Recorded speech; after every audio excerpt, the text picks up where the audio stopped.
Hi guys, பாரு வந்துட்டாங்க. Vijay sir பாரு பேசுறது அப்படியே பேச விட மாட்டேங்கிறாங்க. அவங்க கருத்தை அப்படியே சொல்ல விட மாட்டேங்கிறாங்க. தடுத்துட்டே இருக்காரு. பாருன்ட்டே இருக்காரு. ஸோ பின்னாடி இருந்து யாரும் மைக்கில் சொல்லிகிட்டே இருந்திருப்பாங்க போல், அவருக்கு யாரும் பேச நிப்பாட்ட சொல்லுங்கள் அப்படின்னு சொல்லிட்டு. பின்ன எதுக்கு கூப்பிடணும்? So just because of face வந்துட்டு தெரிஞ்சிச்சுன்னா, வந்திருக்கான்னு தெரிஞ்சுன்னா அவளை டிஎட் பண்ணால் அவளோட கருத்தாக சொல்லக்கூடாது. அட்லீஸ்ட் ஒரு தேங்க்யூ கிராட்டிடியூட் நோட் கூட அவளை சொல்ல விட மாட்டேங்கிறீங்க. இதை எதுக்கு சாண்ட்ராவை நீ வந்துட்டு பண்ணி பண்ணுற அளவுக்கு உனக்கு டைம் அவளுக்கு கொடுக்குறேன். ஆனால் அவளோட 2-3 வார்த்தைகள் சொல்கிறத அவனால் பேச விட மாட்டேங்கிறீங்க நீங்கள். ஸோ இந்த விஜய் டிவி திருந்தாது. இந்த Bigg Boss channel, Bigg Boss team திருந்த மாட்டாங்க. ஒன்றும் பண்ணுறதுக்குல இனிமேல் பிக் பாஸ் ஷோ அவாய்ட் பண்ணுறதா நம்ம எல்லாருக்கும் பெட்டர் எனக்கு தெரிஞ்சேன்.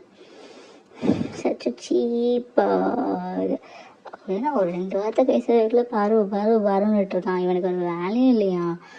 என்னதான் அப்போ பண்ண நினைக்கிறான்? மூஞ்சி காமிச்சு டிஆர்பி வாங்கணும்னு நினைக்கிறாங்களா அவனுங்க? என்ன கேவலமானவனுங்க எல்லாம் இருக்கானுங்க. காசுக்காக என்னன்னாலும் பண்ணுவானுங்களா? கஷ்டம்.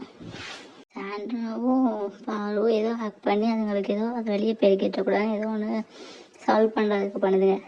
ஹோஸ்ட் நீ என்ன பண்ண, கட்டி பிடிச்சிக்கோங்க, ஹக் பண்ணிக்கோங்கன்னு சொல்லிட்டு நிற்கிற நீ.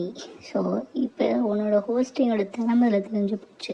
நீ ஒழுங்காக ஹோஸ்ட் பண்ணியிருந்தேன்னா யார் உள்ளே இருந்திருக்கணும், யார் வெளியே பண்ணிருக்கணும், இல்லை இது ஒரு பெரிய விஷயமா சின்ன விஷயமா நீ அழகாக பேசியிருந்தேன்னா இதெல்லாம் தேவையில்லாத ஆணியாக இருந்திருக்கும்.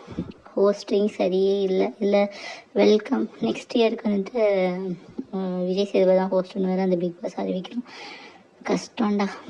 இனிமேல் பார்க்காம இருக்கிறது தான் பெட்டர்.